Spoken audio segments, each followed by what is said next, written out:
12वें श्लोक में कहा है, प्रतिबोध विदितम मतम अमृत तत्वम ही विन्दते आत्मना विन्दते वीर्यम विद्यया विन्दते अमृतम। इसमें 11वें सूत्र में जो बात की गई थी उसी से आगे बात कही जा रही है। जैसे 11वें सूत्र में कहा गया था कि जब कोई मत नहीं होता, जब कोई मानना और जानना नहीं होता, तब जो बोध होता है वही बोध असली में जानना है, वही असल में ज्ञान है। वो बात जो बनती है तभी बनती है। तो वो जो बोध हुआ है, वो जो बात बनी है, वो जो जानना हुआ है, प्रतिबोध विदितम, वो जो बोध से जो जानना हुआ है और उससे जो मत, उससे जो ज्ञान, उससे जो एक समझ पैदा हुई है, उससे ही वही जो है अमृत को प्राप्त कराती है। उससे ही अमृत मिलता है, अमृत तत्वम। तो ये अब इसमें थोड़ा और समझेंगे कि अमृत मिलने का क्या मतलब है, क्योंकि कई जगहों पर हमने देखा कि एक अमृत की अलग बात की जाती है और आत्मा की जैसे बात अलग हो जाती है थोड़ी सी। कि अमृत मिलना यानी एक तरह से हम समझे तो मृत्यु से पार जाना, वो बात थोड़ी अलग हो जाती है। और बोध और ज्ञान होना, वो बात थोड़ा सा सूक्ष्म सा अंतर आ जाता है जैसे। तो जिसे स्पेसिफिक फोकस करके बात की जाती है अमृत की, हाईलाइट किया जाता है अमृत तत्व को जैसे। तो इसी में आगे कहा गया है, ये चीज थोड़ा और आगे की लाइन में स्पष्ट होती है कि आत्मना वीर्यम विन्दते, आत्मा से वीर्य प्राप्त होता है और विद्या अमृतम विन्दते, तो विद्या से जो जानना है उससे अमृत प्राप्त होता है। तो ये थोड़ा सा समझने वाली बात है। थोड़ा सा यहाँ पे जो अंतर आ जाता है, और यहाँ पे थोड़ा सा एक जब समझ में अगर समझे तो एक और बात आती है कि जो साधना के लिए जो सूत्र पकड़ में आता है उसमें भी थोड़ा सा जैसे अंतर आ जाता है। तो सूक्ष्म सा अंतर होता है जो कि पकड़ में, जैसे कहते हैं आना, उसमें होना जरूरी हो जाता है जब उस तल पर हम पहुंचते हैं। तो वो क्या अंतर है, वो क्या बात कही जा रही है कि आत्मा से वीर्य मिलता है। तो वीर्य अगर हम कहें तो एक गुण है।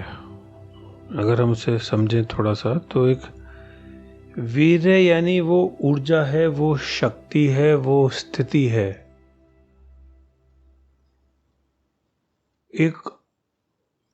एक होना है।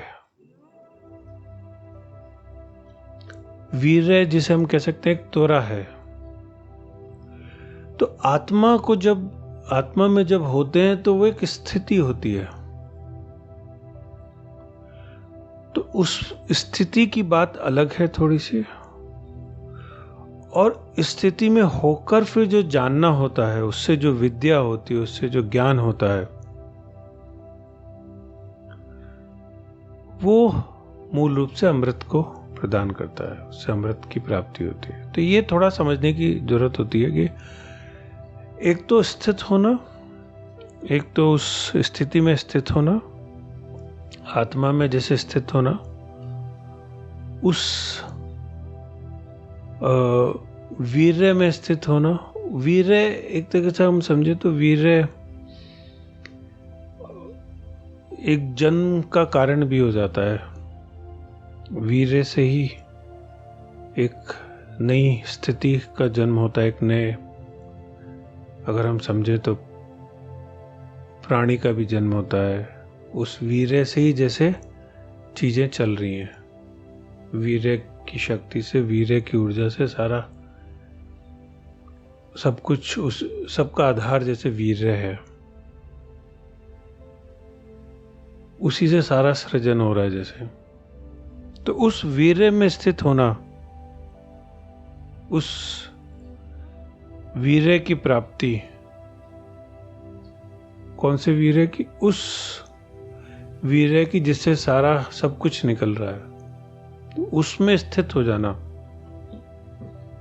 तो वो एक बात है।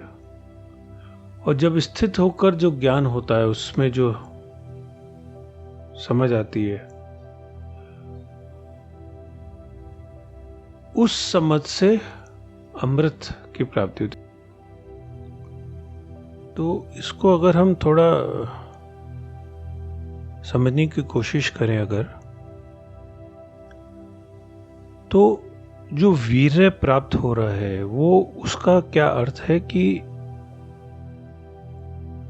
वो, जैसे हम कहते हैं ना कि हम कहीं कुछ कर्म करने जाते हैं तो हमें एक शक्ति चाहिए, ऊर्जा चाहिए। किसी युद्ध में जाते हैं तो उसके लिए भी एक अलग टाइप की, अलग तरह की ऊर्जा, जोश, भाव, त्वरा चाहिए।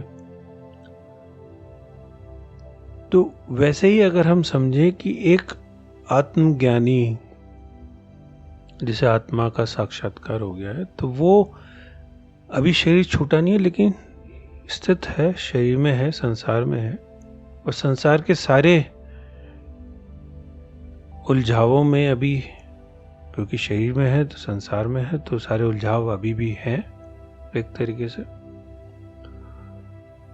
और वो उलझाव फिर पकड़ सकते हैं। तो उन उलझावों में भी आत्मा में स्थित रहे, उसके लिए जो स्थिति चाहिए, जो ऊर्जा चाहिए, जो त्वरा चाहिए, वो एक तरीके से वीर्य होगी। कि अब उस आत्मा से में स्थित रहने की जो ऊर्जा, जो हो पाने की जो क्षमता है, वो एक तरीके से वीर्य है। तो आत्मा से ही वो वीर्य प्राप्त होता है। उस वीर्य के प्राप्त होने से ही आत्मा में और स्थिरता, आत्मा में होने की, उसमें स्थित होने की क्षमता पैदा हो जाती है एक तरीके से। तो अब संसार में कुछ भी हो रहा है तो गहरे में वो आत्मज्ञानी अब आत्मा में ही स्थित है, आत्मा में स्थित हो सकता है वो। तो कोई भी संसार की परिस्थिति उसको हिला नहीं सकती। जैसे उसमें स्थित, उसके कोई भी परिस्थिति आ जाए तब भी वो आत्मा में स्थित रह सकता है जैसे। तो ये एक बात हो गई। और दूसरी बात हो गई कि जब विद्या से अमृत की प्राप्ति होती है,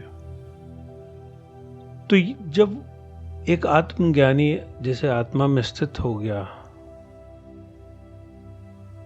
तो उसकी स्थिति को अगर हम समझे थोड़ा सा, कि वो अभी शरीर नहीं छूटा, तो शरीर है, शरीर से सब इंद्रियां हैं, इंद्रियों से सब चीजें जानी भी जा रही हैं। और जो एक तरफ इंद्रियों से सब जाना जा रहा है, और एक तरफ जैसे प्रज्ञा जो है आत्मा में स्थित हो गई। अब आत्मा का ही भाव है, अब आत्मा में स्थित होकर सब चीजें देखी जा रही हैं, जानी जा रही हैं। तो उसमें जब एक, जिसे हम कह सकते हैं, अब आत्मा में स्थित होकर संसार की तरफ दृष्टि जो होती है, तो उस आत्मा में स्थित होकर जब वो आत्मज्ञानी एक तरीके से संसार की तरफ देख रहा है, और संसार नश्वर है, उसे दिख रहा है कि संसार नश्वर है, सब चीजें खत्म हो जाएंगी, खत्म हो रही हैं, क्षणिक हैं। तो उस नश्वर क्षणिक संसार के सामने जो आत्मा का बोध है वो अमृत है। वो जो दिखता है, वो जो ज्ञान होता है, वो जो उस जैसे रेफरेंस पॉइंट में, तो जैसे ब्लैक बोर्ड के ऊपर वाइट कलर से उभर के आता है, तो वो जो ज्ञान है वो अमृत को प्रदान करता है। जैसे वो उससे अमृत प्राप्त होता है, क्योंकि अब जो है आत्मा में स्थित होकर वो गहरे में ये भान हो गया, ये समझ आ गई कि ये अमृत है, ये शाश्वत है, और फिर उसमें स्थित रहकर उसी में गहरे में शांति और आनंद की प्राप्ति हो सकती है। तो ये थोड़ा सा एक जो बहुत गहरे में एक साधक एक बहुत एडवांस्ड स्थिति में हम कहें तो बहुत ऊपर के तल पे जो आत्म जैसे पहुंच ही गया, बट अभी थोड़ा सा जैसे कि ना कई बार प्रश्न उठने लगते हैं, कंफ्यूजन सा हो सकता है कि स्थिति है कि ज्ञान है कि बोध है, क्या है आत्मा। तो वहां पर उस के बारे में थोड़ा सा एक समझ, एक क्लैरिटी देने की कोशिश की गई है इस सूत्र में। तो एक दिशा भी इसमें मिलती है कि एक तरफ तो होना है, और उस होने की स्थिति में जब स्थित हो जाते हैं हम, तो उसमें जो बोध होता है, जो ज्ञान होता है, जो दिखता है, एक तरीके से वो अमृत को प्राप्त कराता है। तो इसमें एक और चीज थोड़ी समझ में आती है कि अमृत ही फाइनल पॉइंट नहीं है, अंतिम लक्ष्य नहीं है। अमृत मिल जाता है तो ठीक है, लेकिन गहरे में जब आत्मा में जो स्थित है तो वो ज़्यादा महत्वपूर्ण है। और अमृत मिलना जैसे सिर्फ वो जो संसार से जो हम दुखी हैं, कष्ट हैं, कि नश्वरता का एहसास है, तो उससे जो मुक्ति हो जाती है, जो वो मुक्ति हो जाती है, वो एक बात है। और आत्मा में स्थिर हो जाना, स्थित हो जाना, वो एक थोड़ी सी सूक्ष्म सा अंतर है, थोड़ा अलग बात हो जाती है। तो वो अमृत का बोध होना, उसकी प्राप्ति होना, और फिर आगे उसमें स्थित हो जाना अमृत आत्मा में।